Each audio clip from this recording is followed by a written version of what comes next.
Hello, কি অবস্থা সবার? আসসালামু আলাইকুম। আজকে আমি আমার মিনি কিচেনে অনেক কিছু রান্না করব। আর সবচাইতে মজার বিষয় হলো আমি আমার মিনি কিচেনে সবচাইতে ছোট হাঁড়ি পাতিল দিয়ে রান্না করি মূলত। আপনারা যারা আমার রেগুলার ভিডিও দেখেন তারা জানেন। এটা দেখেন একদম জিরো সাইজের পাতিলে আমি ভাত রান্না করব।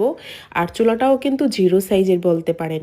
আর এই সবজিগুলো হচ্ছে আমার কুড়ে ঘরের সবজি, আমি নিজে লাগিয়েছি। সব সবজি আছে আমার বাগানে। ভাতটা প্রায় হয়ে গেছে, পেঁয়াজ কুচি নিলাম, রান্না করব সিম টমেটো বেগুন দিয়ে মাছ, সেই সাথে ভাত চিংড়ি ভুনা আর হচ্ছে গরুর মাংস। আর হ্যাঁ, সেই সাথে কিন্তু লাল শাকও আছে আমার নিজের ক্ষেতে লাগানো।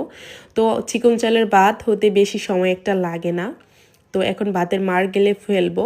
আর সবচাইতে ভালো লাগে এটা যে আমি একদম গ্রাম অঞ্চলের মতন আমি ভাতের মার গালি। তো আমার কাছে মারগালনি আছে, তারপর আমি এটা মারগালতে খুব স্বাচ্ছন্দ্য বোধ করি। তো মারগালা কমপ্লিট, খুব ভয়ে ভয়ে ছিলাম যে পড়ে যাবে না তো ভাতের পাতিলা।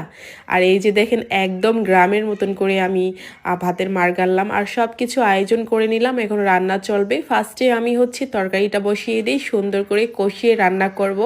আর ছোট ছোট পাতিলায় রান্না করতে কি যে ভালো লাগে জানেন না, আমার মনে হয় সবারই ভালো লাগে।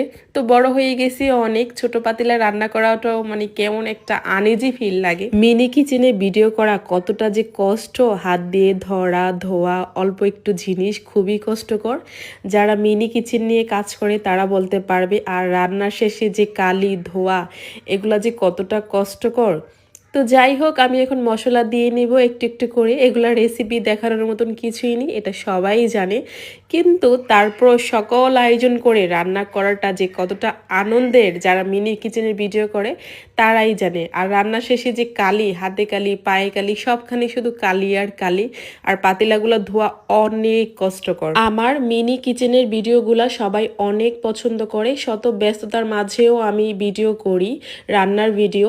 আর এই মিনি কিচেনে আসার আগে আমার আরেকটা বিজনেস ছিল, সেটা তেল আর হচ্ছে হেয়ার প্যাক আর চুড়ির।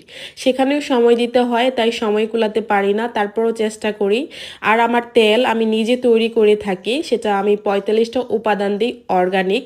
তো তেলটা এখনও শেষ হয়নি, শেষ হলে আমি আবার যখন তৈরি করব তখন তোমাদের দেখাবো কিভাবে বানাই ওটা আমি। আর সেই সাথে আমার চুড়িও আছে, আমি চুড়িও রাখি। তো যাই হোক, এজন্য সব কিছু মিলিয়ে আমি ব্যস্ততার মাঝে দিন কাটে, মিনি কিচেনে সময় দিতে পারি না। কারণ আগে কাজ, তারপর হচ্ছে মিনি কিচেন। আগে ওটা শেষ করে তারপর যতটুকু সময় পাই তারপর মিনি কিচেনে কাজ করি। আমি একটা চিংড়ি দিয়ে রান্না করব, জাস্ট একটা, যেহেতু অল্প একটু তরকারি কষিয়ে নিছি। এখন মাঝখান দিয়ে মাছটা ভেজে নিলাম, যেহেতু আমার একটা চুলা।